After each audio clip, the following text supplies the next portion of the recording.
Hello dear students, welcome to this lecture. Today our topic for deliberation is Nature of Public Administration in India. The objectives of this lecture are to understand the meaning of public administration, to know the nature of public administration in ancient and medieval India, to understand the nature of public administration during the British colonial period, and finally to discuss the nature of public administration in post-independent India. Dear students, public administration is an important field within the larger domain of social science that has emerged out of the necessity every society has felt sooner or later to organize social life in a systematic manner. Public administration is one of those rare domains of socio-political and socio-economic representations where there is a growing need to understand both the theoretical as well as the practical manifestations associated with the field. It is meant to tackle many problems, both tractable as well as intractable, that often trouble any society one way or the other. It is expected to translate the theory into practice so as to make society free of the obstacles in order to lead it towards development. India, being a very diverse and most populous nation in the world, has had a very interesting journey of the development of its public administration and its defining nature.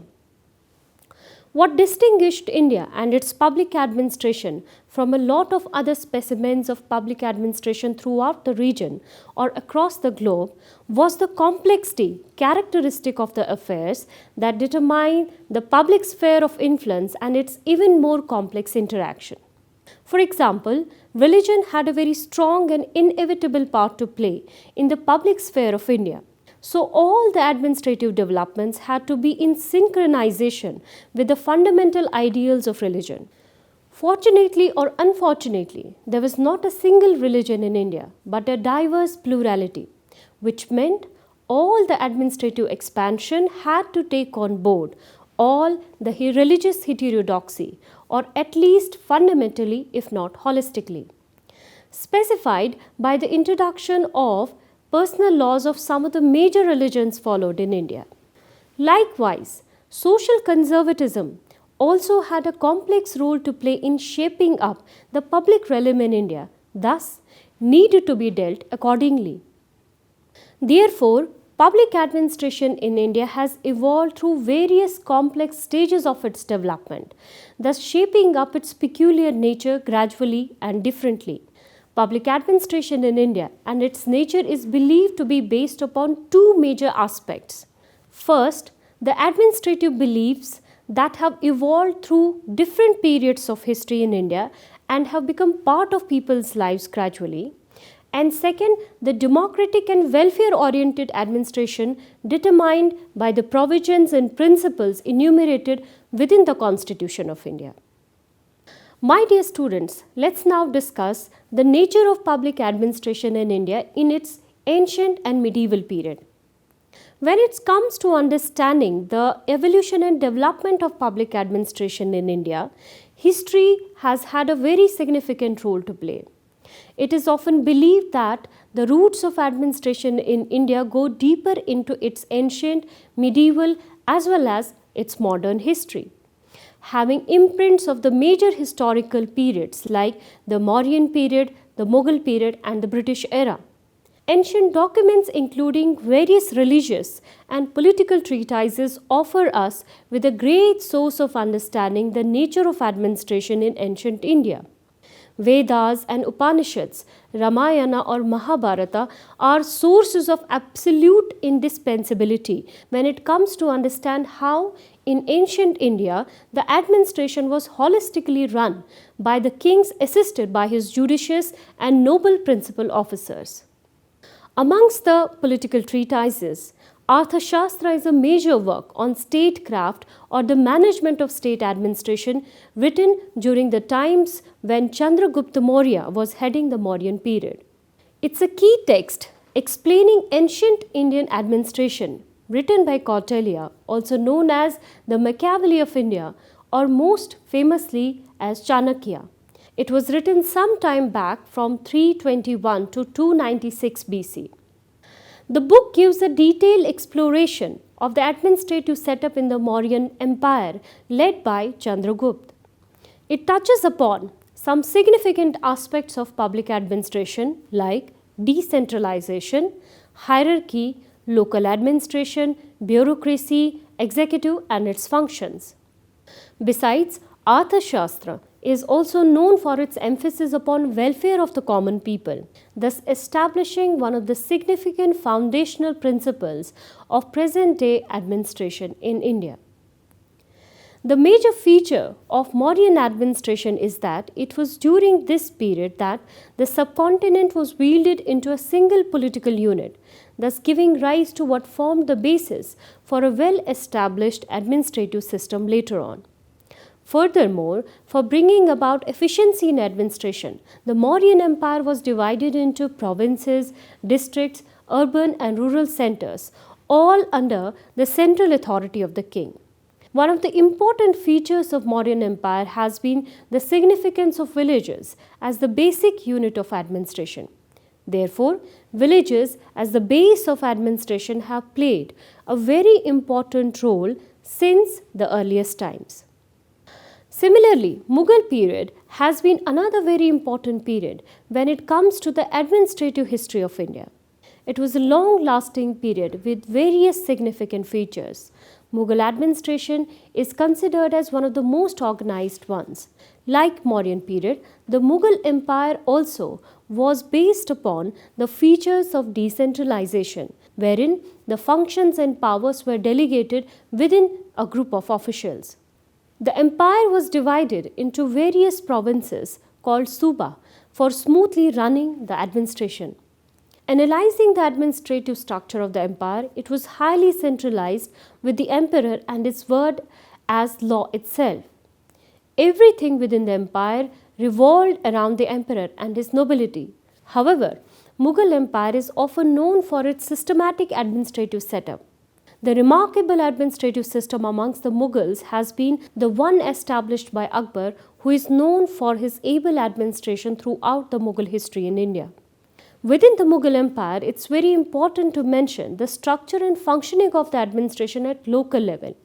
In order to bring about administrative efficiency within the empire, the provinces were divided and subdivided into smaller units. This decentralization of the power at local level also brought about a system of checks and balances in order to look at the excesses of the use of power, if any. Villages continue to be the basic units of administration. At this level, the administrative functioning included maintaining of the revenue record and law and order situation. Mughal bureaucracy is another very important feature of the Mughal Empire. It was known as the Mansabdari system, believed to be adopted by Akbar, the mighty amongst the Mughal emperors, thus leaving behind a significant mark on the evolving nature of public administration in India. The term Mansabdari has been derived from an Arabic word mansab, meaning rank or status. Thus, the meaning of the term in simpler words is the system of ranking of civil and military officials which determine their respective duties and remuneration accordingly. In order to prevent the possibility of any kind of territorial consolidations or the consolidation of any rank of power, the nature of Mansabdari system was kept transferable. The Mansabs were accountable to the emperor directly. Therefore, one may conclude that a bureaucratic setup had already taken its roots in the Indian administration, which was reformed and perfected later on. Now, my dear students, let's talk about the nature of British administration in India. The Indian administration in modern times is largely the legacy of British rule in India. British came to India as traders in 16th century. A mercantile company in the name of British East India Company was granted a lease by the British Crown to trade over the eastern parts. Therefore, in the initial years of the company's rule, its governance was purely commercial in nature. All the required recruitments, titles of the officers, conditions of their employment, and their remunerations were determined by the commercial interests of the company. The officers were recruited through the method of patronage, wherein the power to appoint officials lied usually in the hands of the directors or proprietors of the company. The administrative officers were appointed with lesser powers and low income. They were often transferred from one place to another. These officials in the initial years of the company lacked any professional training or skill.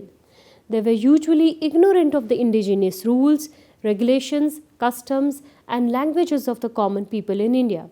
Thus, the commercial interests were the only motives and principles for these officials to work. The British East India Company evolved its own governance system. It was run by the council with all executive and legislative powers, often headed by governor or governor general, and boards with the powers to deliberate and discuss upon the issues related to the policy making and their execution.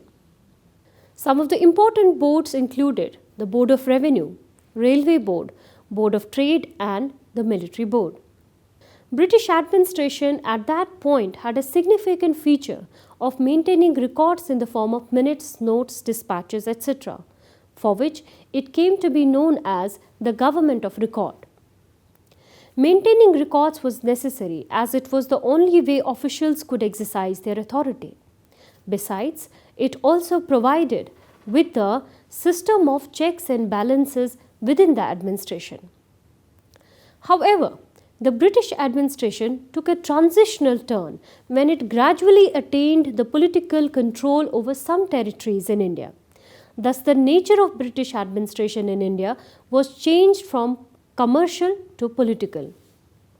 When British East India Company acquired control over some territories in India, because of the commercial nature of its dealings, it could not do well with the administration of these territories. The administrative setup within these territories was usually mismanaged with rampant corruption among the company officials. The Crown in England had to intervene in the administrative affairs. Hence, the Regulating Act of 1773 was passed, which gave supremacy to the British Parliament over the company's affairs in India. Thus, a centralized administrative structure was set up in India in the form of the institution of Governor General of Bengal as the supreme authority over other provincial governors in India. With passing of the Charter Act of 1833, the Governor General of Bengal was renamed as the Governor General of India, having powers both civil as well as military vested in him. The charter is important in ending the commercial nature of company's rule and creating a body within the company representing as the Government of India, a sole authority over all the territories controlled by British till then. In the British administrative system in India, Government of India Act 1858 is important in transferring all the administrative transaction, that is governmental as well as the revenues, from East India Company to the British Crown. The company's rule was permanently replaced by the rule of the Crown. Therefore, an administrative office in the name of Secretary of State for India was created to be assisted by the Council of India. The Secretary was the member of the British Cabinet to be responsible to the British Parliament. Thereafter, the Government of India passed several acts considered to be important in the administrative development in the country. The significant among these acts and their features include the Indian Councils Act of 1861, which introduced for the first time in India the representative institutions, wherein some Indians were given non-official membership. Also, the Act introduced decentralization in India, wherein the legislative powers of the provinces were restored. The Indian Councils Act of 1892 introduced the principle of elections, but in an indirect manner. It also enhanced the powers of the Legislative Council to discuss various executive questions and the process of budgeting. The Government of India Act of 1919 introduced diarchy in India, which meant a dual scheme of governance. The Act further divided the subjects of legislation into central and provincial lists, and both the legislatures were authorized to make laws on their respective subjects. Besides, the Act also introduced bicameralism and direct elections in India. The bicameral legislature consisted of the upper house, that is the Council of State, and the lower house, that is the Legislative Assembly, with majority of their members to be elected directly. The Government of India Act of 1935 was the most important act passed by the British administration in India. The act is often quoted as landmark in the administrative history of India. The act intended to introduce federation in India with the provinces and princely states as its constituting units. The powers were further divided into three lists: the federal list, provincial list, and the concurrent list. However, such a federation could not be established as the princely states did not join the scheme. In place of diarchy, provincial autonomy was introduced. Bicameralism was introduced in provinces, constituting legislative councils and legislative assemblies. Indian Independence Act of 1947. It declared India as an independent and sovereign nation. With this act, the responsibility of the British Parliament for the administration of India ended and resulted in the formation of a new responsible indigenous government in India. The most important legacy of the British administration in India has been the introduction of the system of civil service. During the British East India Company's rule in India, the system of civil services was introduced. The British officials needed assistance in order to perform their administrative duties in their central offices and in districts as well. Moreover, it was the initial period of British rule in India. Therefore, they needed people who could collect the necessary facts about the indigenous people here, study their customs and manners so as to make necessary recommendations to the company. Initially, this job was performed by writers and merchants associated with the company. However, the company soon realized the need of the professional staff. British Empire in India introduced certain changes in order to run the administration efficiently. To begin with, there was a complete Europeanization of the civil services. All the higher positions of the governmental services were given to the Britishers only. In 1765, the term civil servant came to be used in the company's official records. The Charter Act of 1793 was passed. The Act provided the charter or rights of civil servants. Promotion was by the seniority. Duties of different departments were defined and salaries were kept proportionate to their responsibilities. To provide all the necessary training, including the knowledge of laws, customs, and jurisprudence to these officials, the College of Fort William was established in Calcutta. The civil servants from all the provinces were supposed to undergo training at the college for the period of 3 years. In the initial years, the civil servants were nominated by the higher officials within the company. It was highly demanded that the patronage system be replaced by the open competition. Once the principle of competition was accepted as the benchmark of efficiency in administration, the necessary regulations had to be framed. For this, an expert body was appointed under the chairmanship of Lord Macaulay. The committee recommended various measures to be taken in its report submitted in 1854. The important recommendations included: 1. An open competitive system for the recruitment of civil servants must be adopted. Second, the candidates must be between the age group of 18 and 23 years. Third, the examination should be held in the subjects of liberal study and must be of higher standard. And fourth, the competitive examination should be held in London. Therefore, the first competitive examination was held in 1855 in London. From 1858, the exams were conducted by the British Civil Service Commission. Thus, with the Charter Act of 1853, the patronage system was abolished and the system of open competition was introduced. This system of civil service, based upon the principle of competition, established a great reputation for itself as an efficient, honest, and upright organ of government. But civil servants had a very limited functions to perform. They were essentially concerned with law and order and revenue administration only. It is pertinent to mention here that the state level administration also originated and developed during the British rule in India.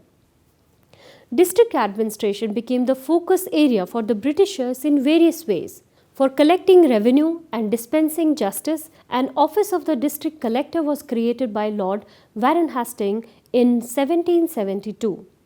Lord Bentinck opened the office of the divisional commissioner to act as an intermediary authority between the district and the state level of administration in 1829. Similarly, the offices like district magistrate, district collector, district police were all created during the British rule in India. In modern India, the local administrative units like municipal bodies are the creation of British rule in India. The first municipal corporation was set up in Madras in 1687, following the same in Bombay and Calcutta in the early 18th century.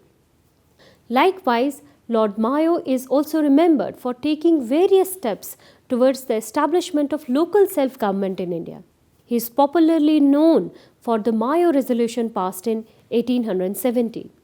Decentralization has been an important administrative development that happened in modern India during the British rule. Lord Ripon is often referred to as the father of local self-government in India.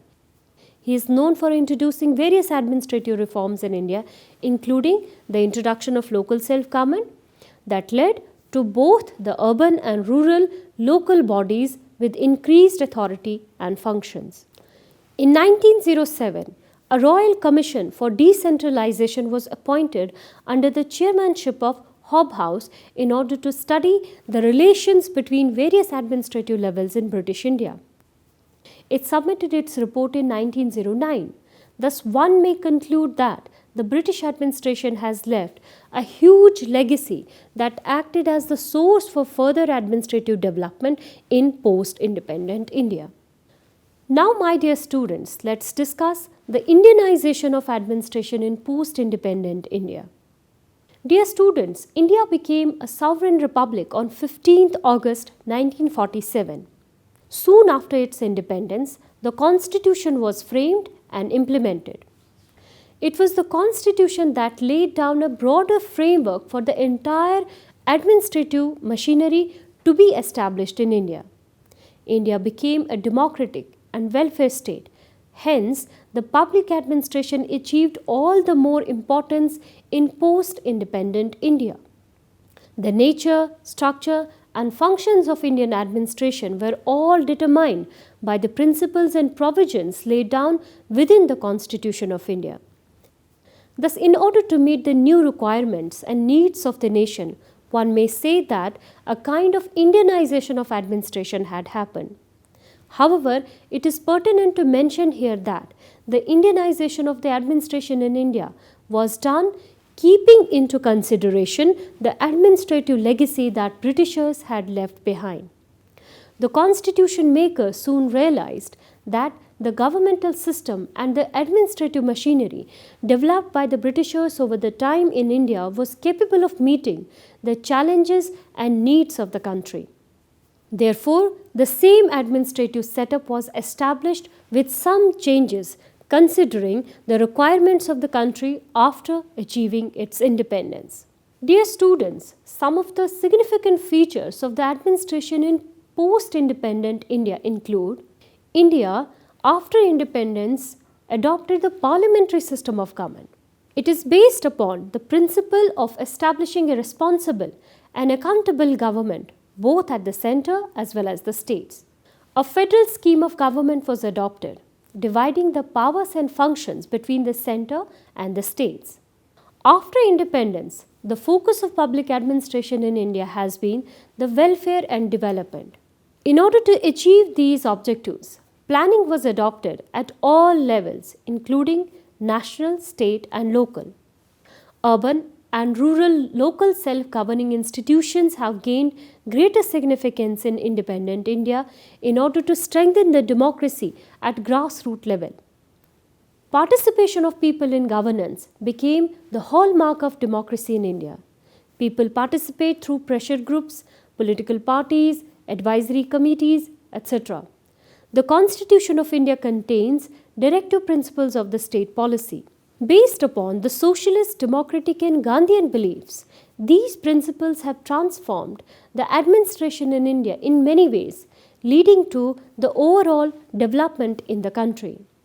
Dear students, while concluding this lecture, we can say that the nature of public administration in India is largely derived by its specific social, political, historical, and economic conditions.